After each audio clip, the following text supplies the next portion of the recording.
أعوذ بالله من الشيطان الرجيم بسم الله الرحمن الرحيم الحمد لله رب العالمين والصلاة والسلام على رسوله محمد وآله وأصحابه أجمعين أما بعد Assalamu alaikum kırındaşlar. Biz bugün hadis göstermeleri dersimizden 51. dersini okuyumuz. Dersimizin mavzusu Hicaz zemininden otun çıkışı. Yani şu Hicaz zemininden, yani Hicaz zemin demek yani şu Tebuk rayonu, Mekke Mükerreme rayonu, Medine Münevver rayonu dek şu rayonlarını öz çıkardı. Yani şu Hicaz zemininden bir otun çıkışı kıyametin alameti ikenligini Resul sallallahu aleyhi ve sellem'nin tüvenniki hadisinden körüp ötümüz. عن أبي هريرة أن رسول الله صلى الله عليه وسلم قال لا تقوم الساعة حتى تخرج نار من أرض الحجاز تضيء أعناق الإبل ببصرة أخرجه البخاري. Abi Hureyre radıyallahu anhu'dan bayan kılınan hadiste Resulullah sallallahu aleyhi ve sellem mındak degen. Hicaz zemininden Busra şehrideki tügülerinin bu yollarını yurtutduğun bir ot çıkmağına kadar kıyamet bulmaydı. Yani kıyametin aldıda Busra şehrideki tügülerinin bu yollarını yurtutduğun muşundak bir ot çıkıdı. Hicaz zeminden de Peygamber aleyhisselam kıyametin aldı bulduğun alametten bunu bir alametini bayan kıpagın. Allah subhanahu ve teala kıyametinin alametlerinden nurgun alametlerini kıyamet buluştan aldıda meydan keltirdi. Yani Allah nurgun kıyamet alametlerini yarışarıda kıyamet buluştan aldıda yüz tutkan alametlerini meydan keltirdi. Nimişka degende kişiler pendi nasihat kubul kılış için azgın ademler hidayet tepiş için gafil ademler huşunu yığışı için Allah kıyametin aldıda nurgun alametlerini meydana keltirdi. Bu hadiste Peygamber sallallahu aleyhi ve sellem kıyametin alametlerden bir alamet ne? Yani kıyametin kayım buluş alametlerden, dünyanın tügeş alametlerden, dünyanın ahirleşiş alametlerden boğan bir alametini oturup deydi ki kıyamet kayım bulaştan aldıda Medine Münevver'den bir ot patlap çıkdı. Bu ot çıkıp yukarı asmanga öyleydi. Asmanga öyle bütün havanı yurtuyordu. Hatta bu otun yorukluğu Medine Münevver şehrinin Busra'daki tügülerge yitip barıdı. Yani demekçi yine Busra bu Şam zeminindeki meşhur bir şehir. Yani Suriye'nin cenubu kısmındaki Havran rayonundaki bir şehrini gösterip Muşu şehrinin mu yorukluğu Muşu şehirge yitigalığını görsetmekçe. Yani otun ne kadar küçük otun çıkıdığalığı yani Mekke'den yani şu Medine'den çıkan otun şu Suriye'deki Busra rayonuna yitip bardığalığını Resulullah sallallahu aleyhi ve sellem bu hadiste oturup koygan. Yani şu tügüllerinin bu yollarını yürütüyordu. Degene yani şu yerdeki bütün karanlıkını şu Busra şehrideki karanlıkını şu Medine'de çıkan otun yoruklan yürütüldüğün derecede bu otun ne kadar güçlülükünü sözlep bir otudu. Ameliyette bu ot çıktı mı dese bu ot ameliyette şu Hicriye 654. yılı Ramazan ayda Medine'nin şarkı tarafından bir ot çıkan. Ot parlap çıkan.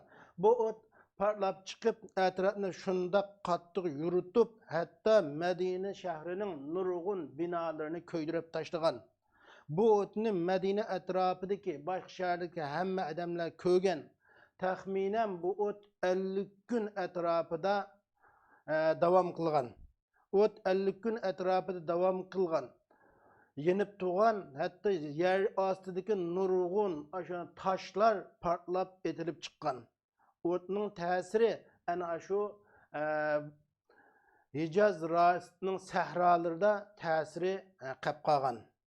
Belki bu ot yine bununla ilgili çıkışı mümkün. Çünkü kıyametinin bazı alametleri devam kılıdı.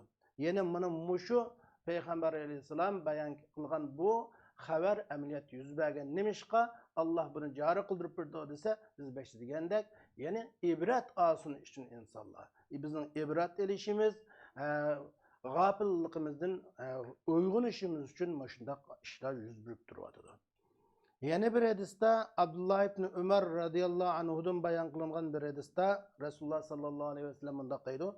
En Abdullah ibn Ömer قال رسول الله صلى الله عليه وسلم ستخرج نار من حزر موت أو من نحو بحر حزر موت قبل يوم القيامة تحشر الناس قالوا يا رسول الله فما تأمرنا فقال عليكم بالشام أخرجه الترمذي. Abdullah ibn Ömer radıyallahu anhu'dan rivayet kılınıp Abdullah ibn Ömer radıyallahu anhu mındaqdaydı. Resulullah sallallahu aleyhi ve sellem mındaq degen.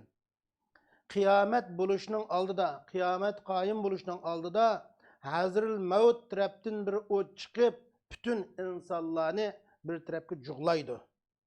Yani Resulullah sallallahu aleyhi ve sellem dedi ki kıyamet buluşunun aldıda hazır mevt taraftan bir o't çıkıp insanlarını hemmesini bir yerge juglaydı, bir tarafga juglaydı degende sahabe-i kiramlar dedi ki ya Resulullah sen bizden nemege buruysan aşağı ahlıkta, neme iş kılışımızı buruysan degende Resulullah dedik aleyküm bişşam.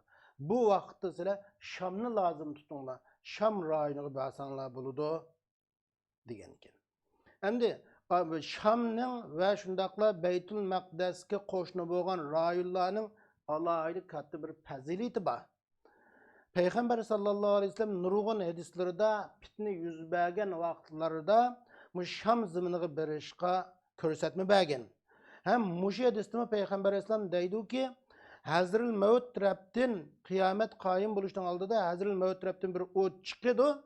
Ot çıkıp bu ot insanlarını muayyen bir joyga toplap eşeğe haydap apırdı degende sahabe-i kiramlar Resulullah sallallahu aleyhi ve sellem'den aşununga qarta nime kılarını soğan çağda Resulullah sallallahu aleyhi ve sellem dedi ki onlara siz aleyküm bişşam Şam'ga biringlar, Şam ziminiga biringlar.